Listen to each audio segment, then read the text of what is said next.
हरियाणा में जन्म है मेरा। हरियाणा में झज्जर जो ज़िला है, तो स्कूलिंग वगैरह वहाँ से हुई। फिर उसके बाद पढ़ाई के लिए जैसे जेई वगैरह एग्ज़ाम की तैयारी की।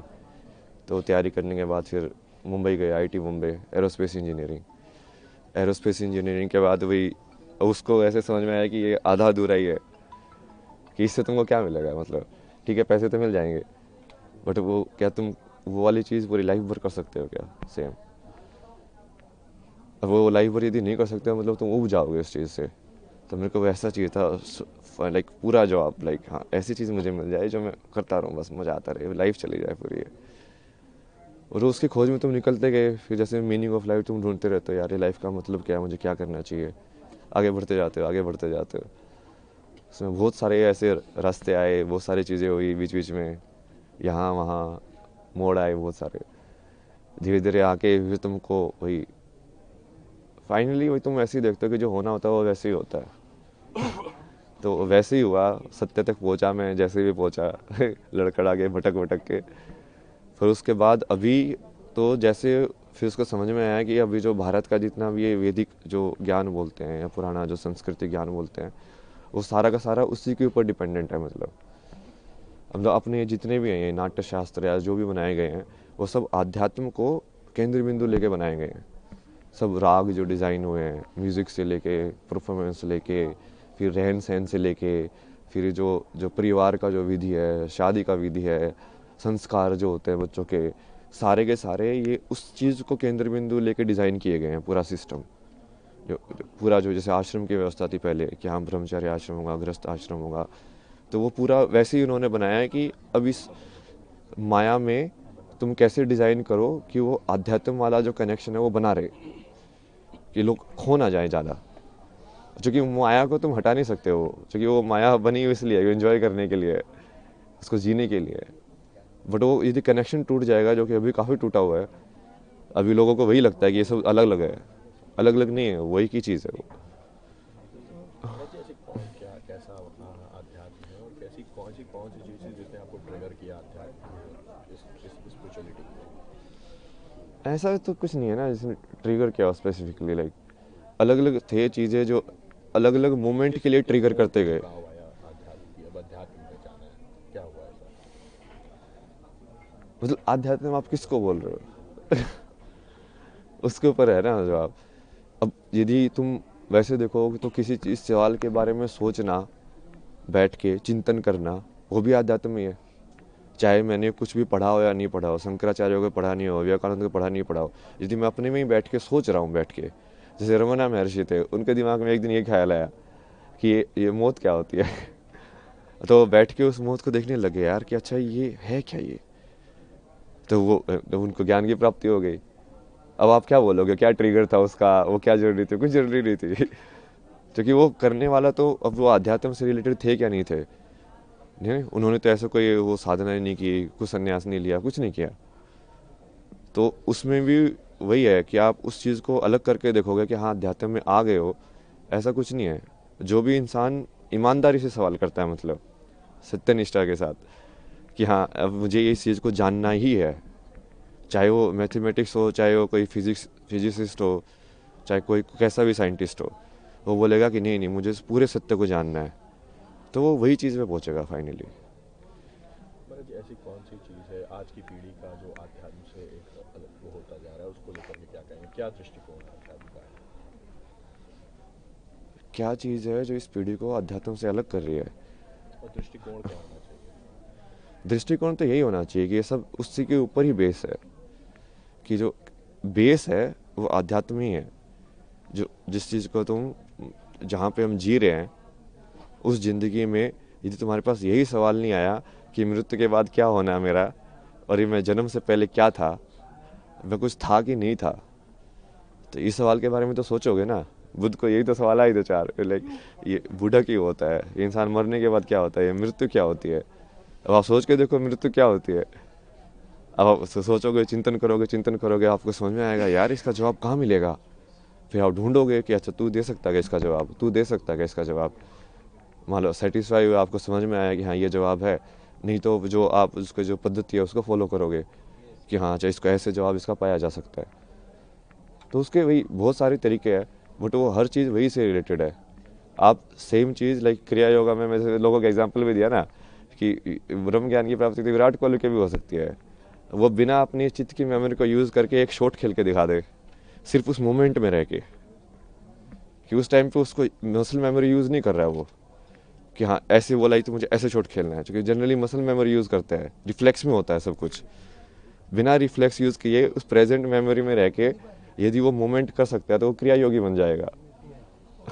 ऐसे डांसर लोग भी कर सकते हैं कि यदि उस पूरी मोमेंट को वो एम्बॉडी करे, पूरा चेतना के अंदर आए कि हाँ मेरा हाथ ऐसे घूम रहा है, पूरा देखेंगे हाँ वो क्रिया हो कैसे रही है, तो वो भी क्रिया योगी बन सकते हैं। तो ये कोई ऐसा नहीं है ना कि वो असली ज़िंदगी से सेपरेट है, ये एक ही चीज़ है। वो बस आप कितनी डेप्थ में उसको देखना चाहते हो उसके ऊपर है। अभी हम पूरा सुपरफिशियल उसमें देख रहे हैं, और इसके भी बहुत सारे कारण हैं। मतलब ये पश्चिमी सभ्यता का असर है। अभी ये सुबह जैसे वो फ्रांस में एक थी, उनसे बात हो रही थी, वो यही बता रहे थे कि वहाँ पे तो लोग बहुत क्लोज्ड है, मतलब, और वहाँ पे लोगों को इन सब चीज़ों में इंटरेस्ट नहीं होता है। लाइक सब इंडिविजुअलिटी में और लाइक मटेरियलिज्म को और के चक्कर में पड़े रहते हैं, जो थोड़ा बहुत असर हमारे ऊपर भी हो गया, क्योंकि वो अब हम हमारे पर वो राज करके गए तो हमारे अंदर इन्फीरियरिटी कॉम्प्लेक्स आ गया कि इनके अंदर कुछ तो बढ़िया होगा जिसकी वजह से ये हमसे पावरफुल बन पाए। तो हम फिर वो चीज़ को उसके पीछे पड़े हुए कि इनके पास जो था हम भी वही चीज़ सीखें ताकि वो चीज़ रिपीट ना हो। लेकिन वो सही अप्रोच नहीं है, क्योंकि उनके हालत देखो ना, यूएसए के अंदर 50% लोग मेंटल हेल्थ प्रॉब्लम्स में हैं। अब क्या हो, ऐसा बनना चाहते हो आप, ऐसा बनाना चाहते हो देश को? और अभी विदेशी जो होते हैं वो आध्यात्म की ओर आ रहे हैं, हमारे यहाँ आ रहे हैं, लेकिन जो हमारे लोग हैं वो कहीं ना कहीं विदेशी परंपरा को अपना रहे हैं, ऐसा क्यों? ये यही है ना, उसकी वजह से हो ये। अब जैसे आपके ऊपर मान लो कोई आपसे ज़्यादा ताकतवर है, तो आप सोचोगे यार इसके पास ऐसी कौन सी शक्ति है कि इसको ज़्यादा ताकतवर बना रही है मेरे से, तो आपका भी रुझान उसी की साइड होगा। तो आप सोचोगे यार ये लोग साइंस पढ़ के, ये एटम बम बना के, हथियार बना के ये दुनिया पे राज कर सकते हैं, तो मैं इससे बड़ा हथियार बनाऊं। तो सब उसी रेस में पड़ जाते हैं फिर वो, और उस रेस का तो कोई अंत ही नहीं है भाई। मेरा जी एक और क्वेश्चन है कि ऐसा क्या था अध्यात्म में जो आप इस ओर आए, इतनी सरल जिंदगी छोड़ के इतनी कठिन जिंदगी में आने का निश्चय किया? किस तरह का परिवार में क्या इसमें रिएक्शन रहा आपका? नहीं नहीं, इसकी चॉइस नहीं होती ना। रियल में आप देखोगे ना, बहुत सारे लोगों की यदि जीवनी कहानी पढ़ोगे तो आपको समझ में आएगा कि ये चॉइस होती ही नहीं है वो, क्योंकि तुमको यदि वो चीज़ की तरफ रुझान है ना, तो तुम इस लाइक उसको चीज़ तुमको खींचती रहेगी अपने साइड, उस लाइक वो बुलाती रहती है कि हाँ, अब तुम जाते रहते हो उसके साइड, एक के बाद एक के बाद एक। तुम चाहोगे कि नहीं नहीं मैं फिर से लाइक इस चीज़ में जाऊँ मेन स्ट्रीम में, बट वो होगा ही नहीं, तुम खुशी नहीं रहोगे। अब तुमको हमेशा ऐसे लगता रहेगा यार नहीं यार ये मेरे लिए नहीं बना है, ये मेरे लिए नहीं बना है। तुमको कुछ और करना है, तुमको कुछ और करना है। किस तरह की जॉब थी मेरा जी आपकी? क्या जॉब थी आपकी? जॉब तो बहुत सारी अलग अलग टाइप की किया है मैंने। लाइक अभी जो लास्ट जॉब थी वो तो इसमें थी यूआई यूएक्स के अंदर, ये ऐप्स वगैरह डिज़ाइन करना, वेबसाइट डिज़ाइन करना, इसका फ्लो वगैरह डिज़ाइन करना। उससे पहले जैसे जिसमें भी काम किया मैंने, ये ट्रैवल फोटोग्राफी या डिसोर्स करके एक प्रोजेक्ट है आईटी बॉम्बे का, गवर्नमेंट स्पॉन्सर प्रोजेक्ट था। उसमें बेसिकली वो डॉक्यूमेंट करने के लिए इंडियन आर्ट्स एंड क्राफ्ट और हिस्ट्री को, तो उसके थ्रू ऐसे मैं बहुत जगह पे घूमा बहुत सारी चीज़ें डॉक्यूमेंट किए मैंने, पुराने टेम्पल्स लाइक पेंटिंग स्टाइल्स और ये सब। उसके बाद जैसे इसमें भी काम किया मैंने, मैगजीन्स वगैरह में, फिल्म मेकिंग भी की मैंने, डॉक्यूमेंट्री फिल्म्स में मेरी लाइक फिक्शन फिल्म भी है बहुत सारा कंटेंट है भाई।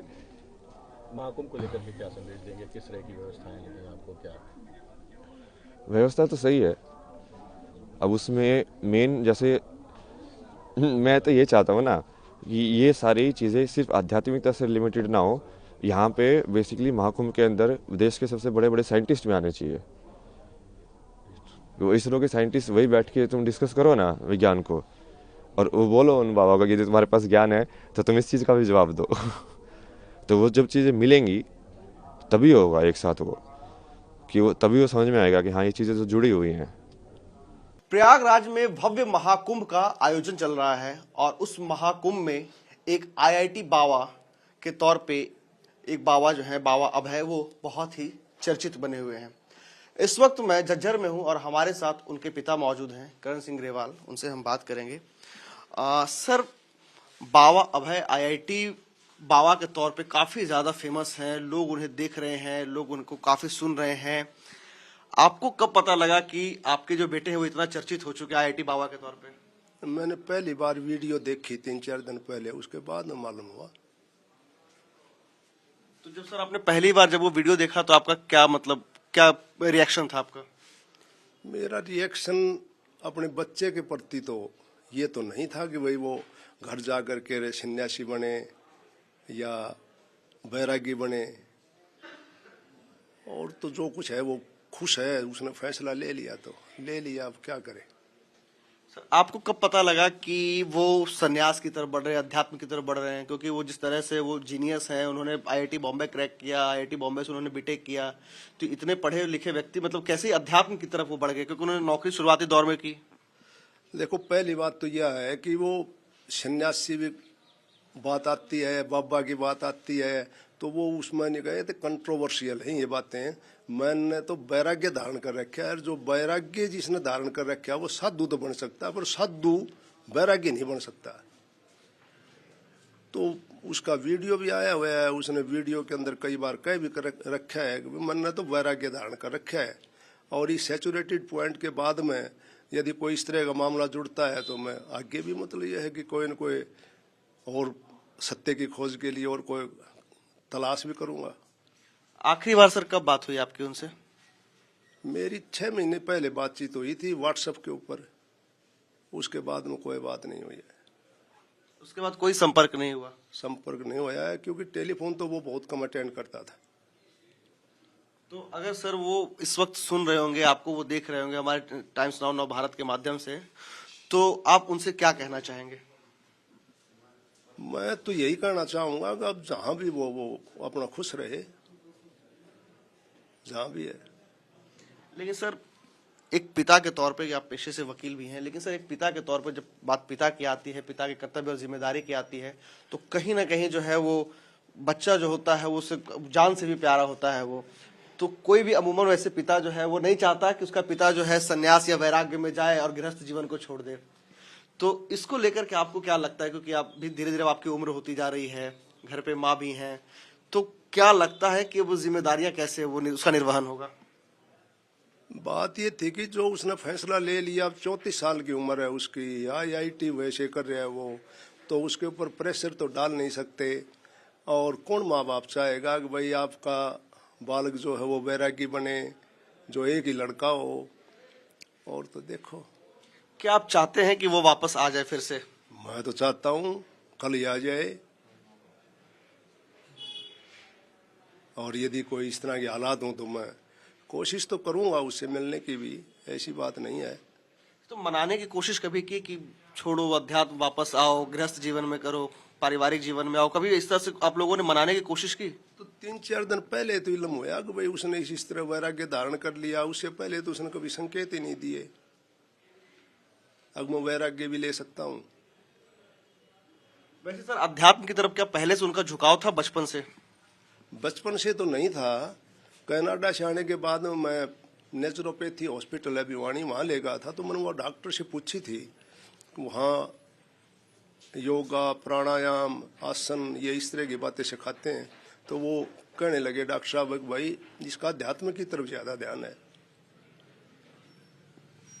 तो अब एक आखिरी सवाल सर मैं ये जानना चाहता हूँ कि जाहिर सी बात है माँ के लिए तो वो कलेजे का टुकड़ा बेटा होता है, तो सर ऐसे में किस तरीके से माता जी मैनेज कर रही हैं? क्या उनके तो ज्यादा वो आत्मा वो तड़प रही होगी बेटे से मिलने के लिए, जानने के लिए, तो उनको आप किस तरीके, सर आपके ऊपर है कि बेटे को भी आपको मना के वापस लाना है, घर पे जो है माता को भी मैनेज करना है, तो किस तरीके से सर आप किस तरह उसका निर्वहन करते हैं? तो वो तो मिसिज तो वो जाने भाई कैसे मैनेज कर रही है, मैं तो आपके सामने बैठे ही हूँ और बातें बता रहा हूँ। समझाना पड़ता होगा आपको इधर भी और उधर भी? चलो ये तो चलता रहता है रूटीन में। चाहते हैं कि वापस आ जाए वो घर? हाँ, कौन नहीं चाहेगा माँ बाप। मैं और भी नहीं चाहे, और भी ये नहीं चाहेगा कि मेरा बेटा सन्यासी बने या घर को त्याग करे और कुछ। क्या महाकुंभ में जाएंगे आप उनसे मिलने? ऐसी कोई योजना बन रही है? महाकुंभ में तो मैंने प्रपोजल तो रखी थी, परंतु उन्होंने ये कहा कि भाई आप तो भीड़ भड़ाका ऐसा है कि उसे मिलने नहीं देंगे आप। एक सवाल सर ये भी है कि क्या आसपास के लोगों का किस तरीके से प्रभाव है? सोशल मीडिया पे भी तमाम वीडियोस चल रहे हैं, तो क्या लगता है कि कहीं ना कहीं मतलब किस तरह के लोगों के कमेंट्स आते हैं, उससे कहीं ना कहीं निराशा हाथ लगती है या फिर बुरा लगता है, क्या लगता है सर? कमेंट्स तो मैं कभी पढ़ता ही नहीं। किसी कोई भी रीजन हो, मीडिया के ऊपर आ जाता है, यूट्यूब पर आ जाता है, मैं कभी कमेंट्स नहीं देखता उसके। आसपास के समाज की भी बातों का कोई फर्क नहीं पड़ता? वो आसपास के तो अब तक तो कोई रिएक्शन किसी किस्म का आया नहीं है।